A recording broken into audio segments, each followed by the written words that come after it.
नमस्कार, जनता टीवी देख रहे हैं आप। मैं हूं आपके साथ अमन त्रिपाठी। बुलेटिन का आगाज करेंगे इस वक्त की बड़ी और अहम अपडेट के साथ।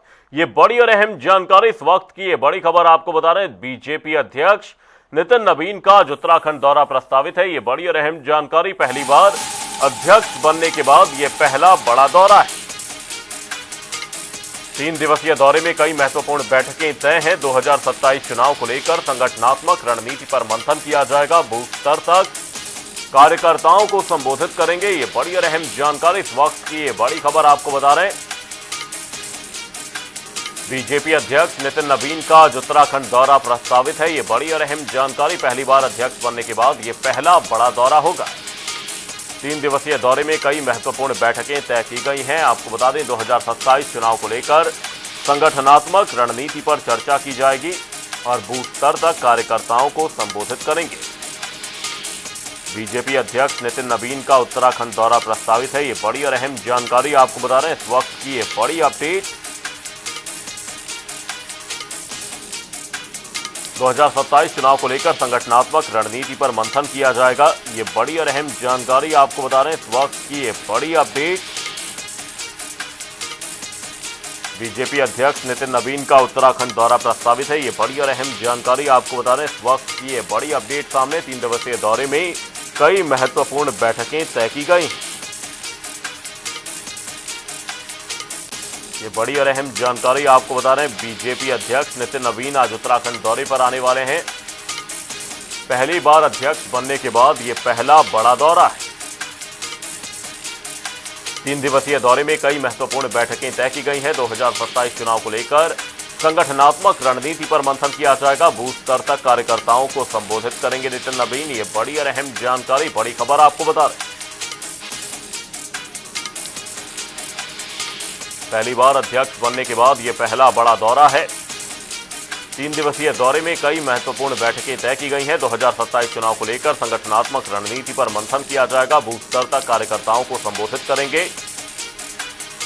बीजेपी अध्यक्ष नितिन नवीन का आज उत्तराखंड दौरा प्रस्तावित है। ये बड़ी और अहम खबर, बड़ी जानकारी आपको बता रहे हैं। पहली बार अध्यक्ष बनने के बाद ये पहला बड़ा दौरा है। 3 दिवसीय दौरे में कई महत्वपूर्ण बैठकें तय की गई हैं।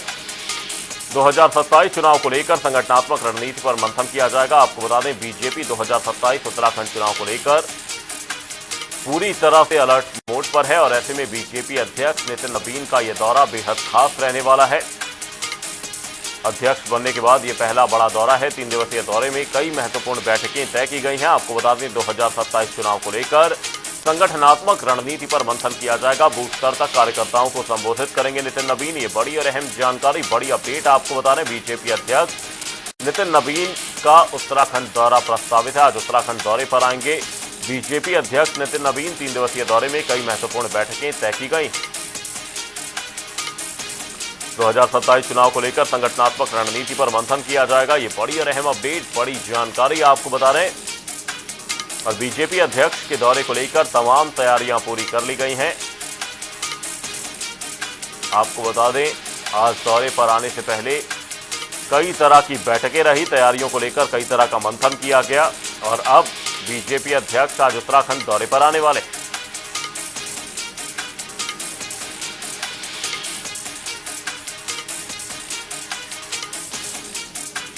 3 दिवसीय दौरे में कई महत्वपूर्ण बैठकें तय की गई हैं। ये बड़ी और अहम अपडेट, बड़ी जानकारी आपको बता रहे हैं। 2027 चुनाव को लेकर संगठनात्मक रणनीति पर मंथन होगा। उत्तराखंड के मुख्यमंत्री पुष्कर सिंह धामी ने टिहरी गढ़वाल में आयोजित गजा घंटा कर्ण महोत्सव 2026 में शिरकत की। कार्यक्रम में पारंपरिक संस्कृति और लोक कला की झलक देखने को मिली। वहीं मुख्यमंत्री ने महोत्सव को राज्य की समृद्ध सांस्कृतिक विरासत का प्रतीक बताया और स्थानीय आयोजकों की सराहना की। उन्होंने कहा कि ऐसे आयोजन उत्तराखंड की संस्कृति को नई पहचान और पर्यटन को बढ़ावा देते हैं।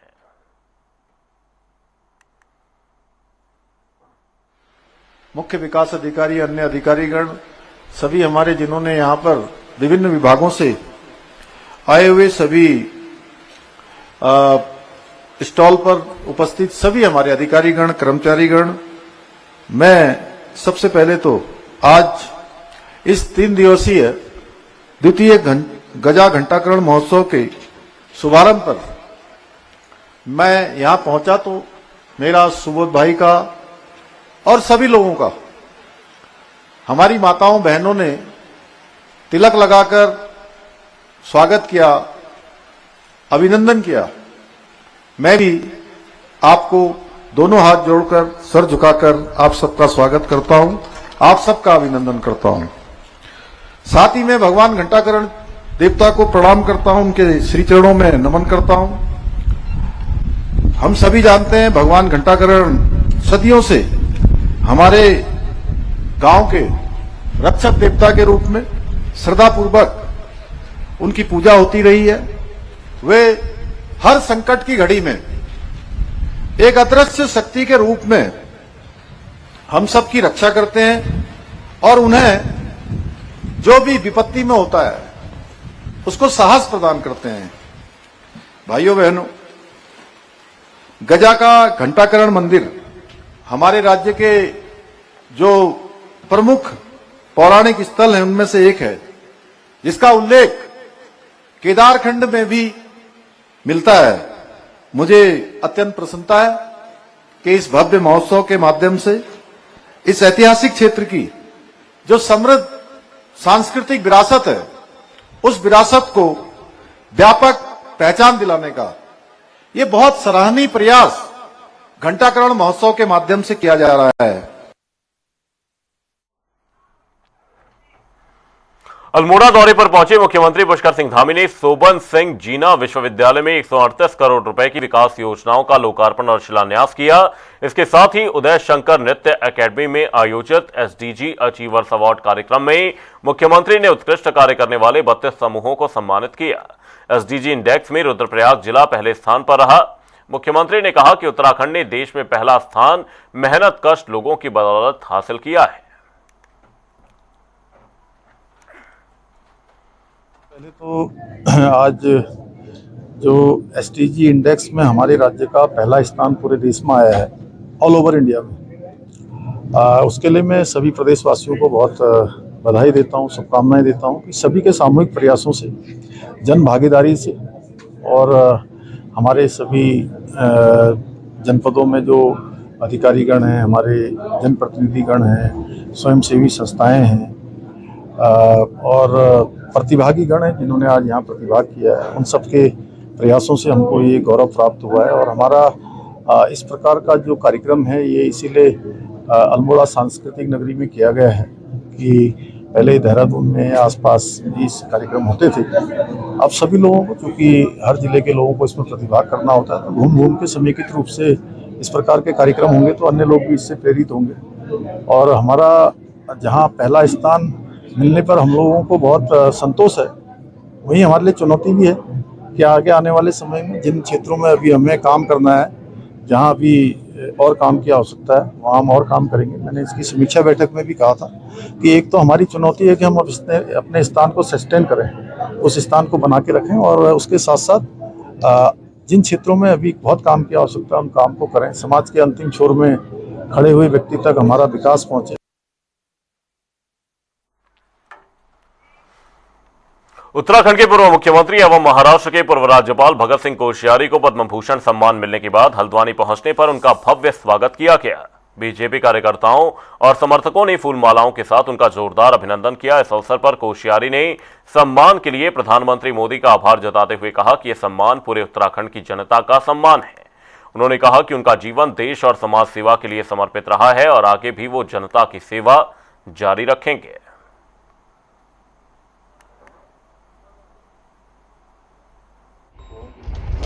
मैं प्रधानमंत्री जी का, राष्ट्रपति जी का आभार व्यक्त करता हूं कि उन्होंने उत्तराखंड के एक सामान्य जनसेवक को इतना बड़ा सम्मान दिया है, पद्म भूषण जैसा सम्मान जिसकी न मुझे कभी इच्छा थी न मैंने कभी कल्पना की थी।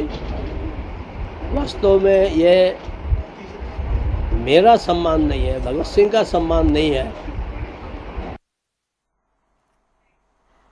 देहरादून में 28 मई को मनाए जाने वाले ईद उल जुहा पर्व को लेकर पुलिस प्रशासन अलर्ट मोड पर है और इस त्योहार को शांतिपूर्ण और सौहार्दपूर्ण माहौल में संपन्न कराने के लिए देहरादून पुलिस ने पूरे जनपद को 6 सुपर जोन और 27 सेक्टरों में बांटकर सुरक्षा व्यवस्था कड़ी कर दी है।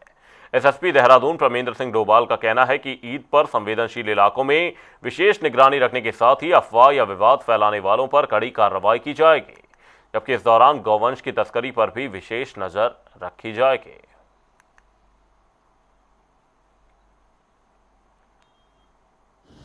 आगामी ईद उल जुहा का जो पर्व है 28 तारीख को संपूर्ण देश के साथ ही उत्तराखंड में भी मनाया जाएगा। जनपद देहरादून में पुलिस के स्तर पर सभी तैयारियां हो चुकी हैं। संपूर्ण जनपद स्तर में करीब 6 सुपर जोन में और करीब 27 सेक्टरों में से विभाजित किया गया है, जिसमें थाना प्रभारी, चौकी प्रभारी या अन्य सर्कल अफसर के अधिकारी भी लगाए गए हैं। सभी शांति समिति की बैठकों में जितने भी हमारे मिश्रित आबादी क्षेत्र हैं वहाँ पर सभी लोगों से वार्ता की जा रही है। इस प्रकार ईद उल जुहा का पर्व को पूरे हर्षोल्लास के साथ मनाया जाए, किसी प्रकार की लॉ एंड ऑर्डर की कोई दिक्कत ना हो। सभी वर्गों का सहयोग लेकर देहरादून पुलिस पुख्ता इंतजाम के साथ सुरक्षा व्यवस्था का प्रबंधन करेगी। बीजेपी के राष्ट्रीय अध्यक्ष के उत्तराखंड दौरे को लेकर पार्टी संगठन ने तैयारियां तेज कर दी हैं। इस दौरे के दौरान बूथ स्तर के कार्यकर्ताओं से सीधे संवाद और संगठनात्मक समीक्षा पर विशेष फोकस रहेगा। बीजेपी नेताओं के अनुसार पार्टी की सबसे बड़ी ताकत उसका मजबूत बूथ ढांचा और कार्यकर्ता हैं। बीजेपी मीडिया प्रभारी मनवीर चौहान ने बताया कि राष्ट्रीय अध्यक्ष मसूरी विधानसभा क्षेत्र में एक बूथ अध्यक्ष के घर जलपान कार्यक्रम में शामिल होंगे। इसके साथ ही कैंट विधानसभा में बूथ समिति की बैठक को लेकर संगठनात्मक गतिविधियों की समीक्षा करेंगे।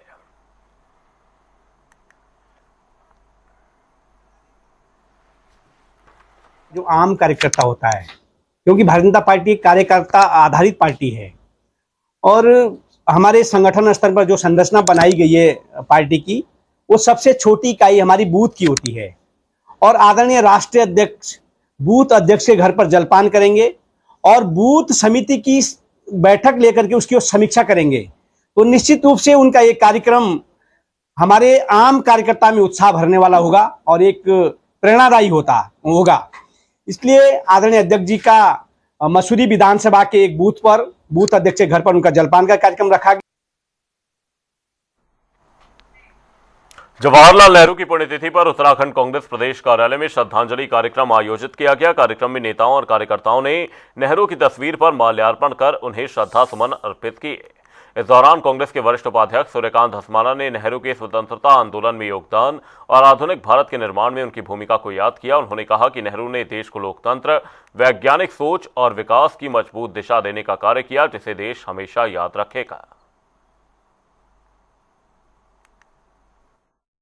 अवसर पर प्रदेश मुख्यालय में हमारे सारे साथियों ने पंडित जवाहरलाल नेहरू जो देश के आधुनिक भारत के निर्माता हैं, देश के पहले प्रधानमंत्री हैं, पूरे देश का बच्चा बच्चा उन्हें चाचा नेहरू के नाम से जानता है, जिनका बहुत बड़ा योगदान इस देश को एक करने में, इस देश को आगे बढ़ाने में रहा है, उनको आज हम उनकी पुण्यतिथि पर याद कर रहे हैं। हम उनको श्रद्धा सुमन अर्पित कर रहे हैं। देश हमेशा उनका ऋणी रहेगा। उन्होंने, उनके पिता ने, उनकी बेटी ने, उनके परिवार ने जिस प्रकार से 3-3 पीढ़ियों ने एक साथ जेल में जाकर के इस देश की स्वतंत्रता का आंदोलन में भागीदारी करी है, महात्मा गांधी, राष्ट्रपिता महात्मा गांधी के नेतृत्व में आह्वान पर उनको हमेशा हम याद करते रहेंगे।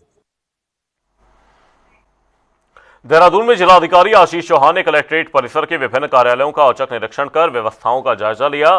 इस दौरान उन्होंने साफ सफाई, अभिलेखों के रखरखाव और कर्मचारियों की कार्यप्रणाली की समीक्षा की। डीएम ने अधिकारियों को निर्देशित किया कि जन समस्याओं का समयबद्ध और गुणवत्तापूर्ण निस्तारण सुनिश्चित किया जाए। साथ ही रिकॉर्ड रूम में अभिलेखों के डिजिटलीकरण और व्यवस्थित रखरखाव पर विशेष जोर दिया गया।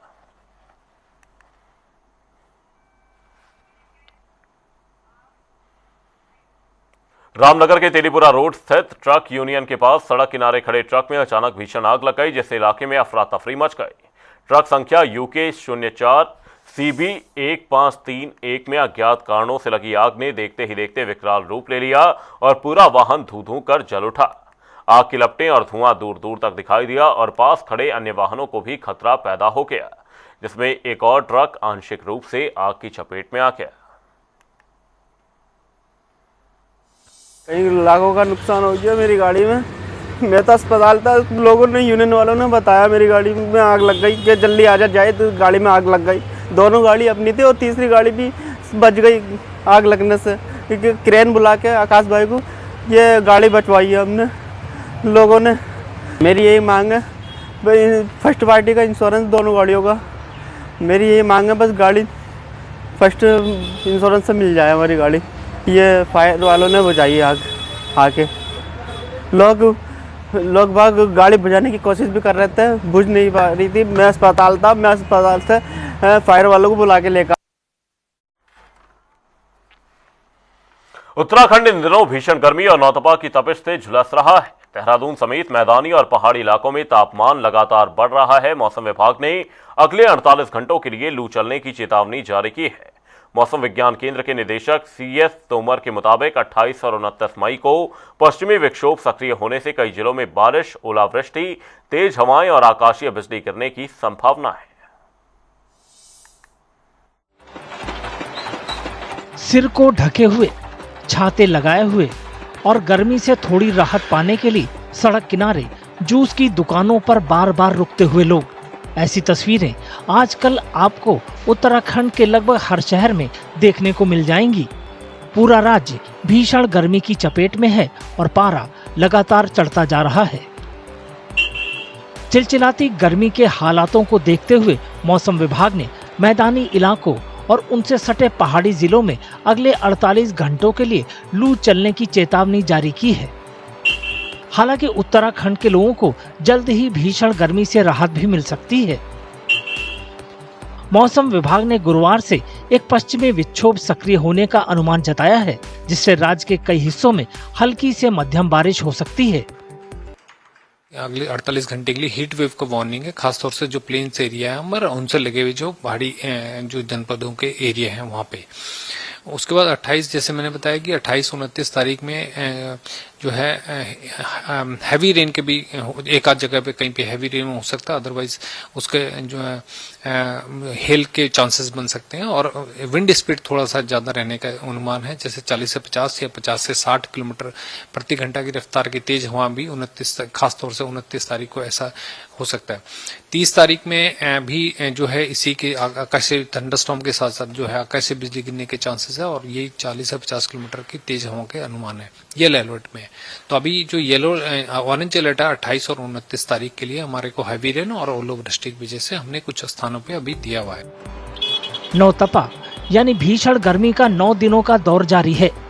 ऐसे में उत्तराखंड की राजधानी देहरादून में रहने वाले लोगों के लिए दिन के वक्त तेज धूप में अपने घरों से बाहर निकलना मुश्किल होता जा रहा है।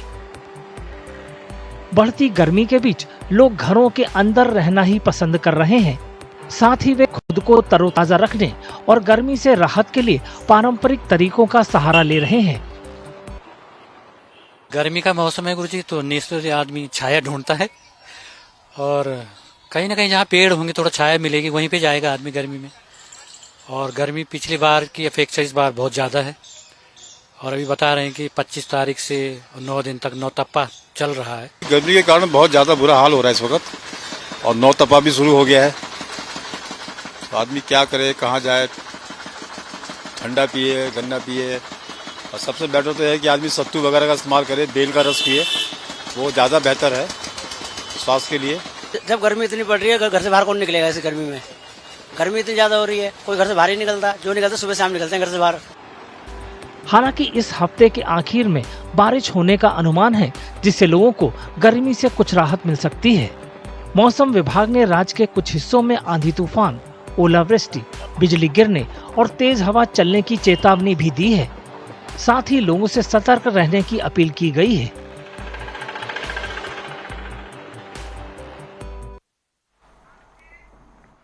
उत्तराखंड ने एक बार फिर सिद्ध कर दिया कि हौसले बुलंद हों तो कोई शिखर ऊंचा नहीं। देहरादून निवासी मेजर अखिलेश भट्ट के नेतृत्व में नेशनल सिक्योरिटी गार्ड की 16 सदस्यीय टीम ने 23 मई 2026 को दुनिया की सबसे ऊंची चोटी माउंट एवरेस्ट पर सफल आरोहण कर इतिहास रच दिया।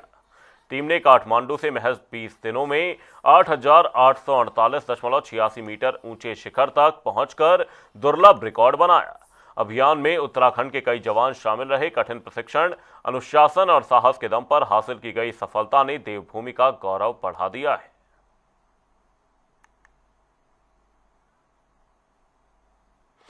उत्तर प्रदेश के बाद अब उत्तराखंड में भी सड़क पर नमाज पढ़ने का मुद्दा राजनीतिक बहस का केंद्र बन गया है। मुख्यमंत्री पुष्कर सिंह धामी ने देहरादून में कहा कि नमाज तय स्थान पर ही पढ़ी जानी चाहिए और व्यवस्था बिगाड़ने का अधिकार किसी को नहीं है। बयान के बाद विपक्ष ने सरकार पर सामाजिक ध्रुवीकरण का आरोप लगाया। कांग्रेस प्रवक्ता गरिमा दसानी ने कहा कि सरकार चुनावी मुद्दों को हवा दे रही है। वहीं बीजेपी प्रदेश अध्यक्ष महेंद्र भट्ट ने सीएम के बयान का समर्थन करते हुए इसे व्यवस्था बनाए रखने के लिए जरूरी बताया। हमारे कार्यक्रम सतत चल। देखिए भाई, अगर प्रदेश सरकार किसी राज्य की व्यवस्था को दुरुस्त करने के लिए कोई निर्णय लेती है तो निर्णय का सबको स्वागत करना चाहिए। नमाज का स्थान मस्जिद होती है, सड़क नहीं होती है, इसलिए सड़क पर नमाज न पढ़ी जाए, हम इस बात का समर्थन करते हैं। देखिए, धामी जी ने बहुत गंभीर बात कही है और उनके जो निर्देश है, मेरा ऐसा मानना है वो सारे धर्मों के लिए, सभी जाति पंथ समुदाय के लिए होगा। क्योंकि मुखिया जब कोई बात कहता है तो वो किसी एक धर्म विशेष को तो टारगेट करता नहीं है, वो तो उसका तो निर्देश सभी धर्मों को पालन करना चाहिए। लेकिन धामी जी से एक चीज कहना चाहती हूँ कि आज जब चुनावी वर्ष में हम हैं, चला चली की विदाई की बेला आपकी है, तब तो कम से कम आप थोड़ा विकास की बात, थोड़ा स्वास्थ्य और शिक्षा की बात, पलायन की, जंगली जानवरों के आतंक की बात कर लें। 4.5 साल से आप एक ही धुन पर अपनी बीन बजा रहे हैं, वो है जिहाद, मजार, मस्जिद, नमाज, डेमोग्राफिकल चेंज, यूसीसी, धर्मांतरण कानून, ये तमाम बातें सुन सुनकर आप कान पक गए हैं। केदारनाथ धाम यात्रा इस साल सफलता के नए आयाम स्थापित कर रही है। अब तक 9,01,989 से अधिक श्रद्धालु बाबा केदारनाथ के दर्शन कर चुके हैं। प्रतिदिन बड़ी संख्या में तीर्थयात्री धाम पहुंच रहे हैं। वहीं बढ़ती भीड़ के बावजूद प्रशासन ने यात्रा को सुगम, सुरक्षित और व्यवस्थित बनाए रखने के लिए व्यापक इंतजाम किए हैं। यहाँ पर कुछ जगहों पर बारिश हो रही थी, कुछ जगहों पर बर्फबारी हो रही थी।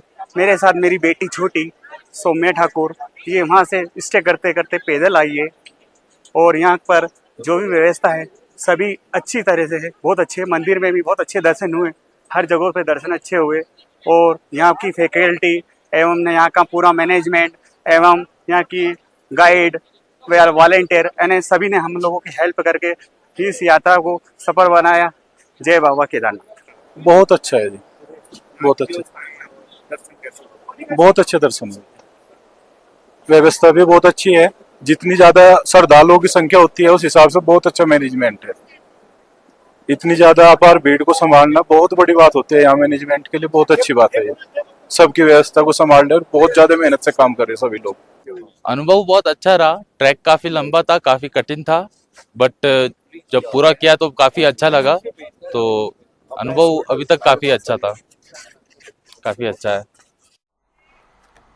बुलेटिन में फिलहाल के लिए सिर्फ इतना ही रुकेंगे, छोटे से ब्रेक के लिए। देखते रहिए जनता टीवी।